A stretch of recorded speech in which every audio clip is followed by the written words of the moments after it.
কেমন আছেন? আশা করি ভালো আছেন। প্রিয় দর্শক, ১,০০০ ও ৫০০ টাকার নোট বাতিলের দাবি। চলুন বিস্তারিত জেনে নিই। প্রিয় দর্শক, ১,০০০ টাকা ও ৫০০ টাকার নোট বাতিলের দাবি জানিয়েছেন সরকার দলীয় সংসদ সদস্য ব্যারিস্টার মাহবুব উদ্দিন খোকন। রবিবার ২৮শে জুন জাতীয় সংসদ বাজেট অধিবেশনে সাধারণ আলোচনায় অংশ নিয়ে তিনি এই দাবি জানান। ব্যারিস্টার মাহবুব উদ্দিন খোকন জানান, তিনি ফ্যাসিস্ট সরকারের দুর্নীতিবাজদের জমানো অপ্রদর্শিত অর্থ ব্যাংকিং ব্যবস্থায় ফেরানো, মানি লন্ডারিং প্রতিরোধ ও কালো টাকার উৎস বন্ধ করার জন্য এই প্রস্তাব করেছেন।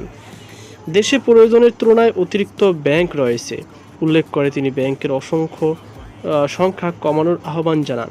খোকন বলেন, অনেক মানুষ ব্যাংকে না রেখে গড়ে নগদ অর্থ সংরক্ষণ করছেন। যারা দেশ ছেড়ে পালিয়েছেন তারাও বিপুল পরিমাণ নগদ অর্থ রেখে গেছেন।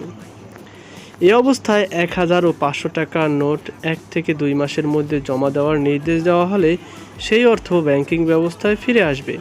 যাদের টাকার বৈধ উৎস দেখানোর সুযোগ নেই তারা নির্দিষ্ট হারে ২০ থেকে ২৫% কর দিয়ে অর্থ বৈধ করতে পারবেন। এতে বিপুল পরিমাণ অর্থ ব্যাংকে ফিরে আসবে, বিনিয়োগ বাড়বে এবং অর্থনীতিতে অর্থের প্রবাহ বৃদ্ধি পাবে। সরকার দলীয় এ সংসদীয় সদস্য আরও বলেন, বাংলাদেশে বর্তমান প্রয়োজনের তুলনায় অনেক বেশি ব্যাংক রয়েছে। এমপি হলেই একটা ব্যাংক লাগবে, নেতা হলেই একটা লিজিং কোম্পানি লাগবে। এ সংস্কৃতি বন্ধ করতে হবে। এত ব্যাংকের প্রয়োজন নেই। জনগণের টাকা দিয়ে দুর্বল ব্যাংক টিকিয়ে রাখা হচ্ছে। তাই ব্যাংকের সংখ্যা কমিয়ে ব্যাংকিং খাতকে আরও কার্যকর করতে হবে। স্বাধীনতার পর থেকে পাচার হওয়া অর্থ ফেরত আনার কথা বারবার বলা হলেও বাস্তবে কোনো অর্থ দেশে ফেরেনি বলে অধিবেশনে উল্লেখ করেন তিনি। খোকন বলেন, অর্থ যেখানে নিরাপদ মনে হয় সেখানেই চলে যায়।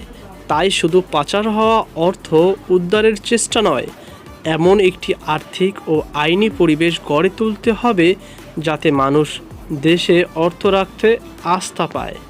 তো প্রিয় দর্শক, এই ছিল আমার হাতে সর্বশেষ আপডেট অর্থ। এ নিয়ে আপনার কি মতামত অবশ্যই কমেন্টে জানাবেন। সকল ভালো থাকুন, সুস্থ থাকুন। আজকে এই পর্যন্তই। আল্লাহ হাফেজ।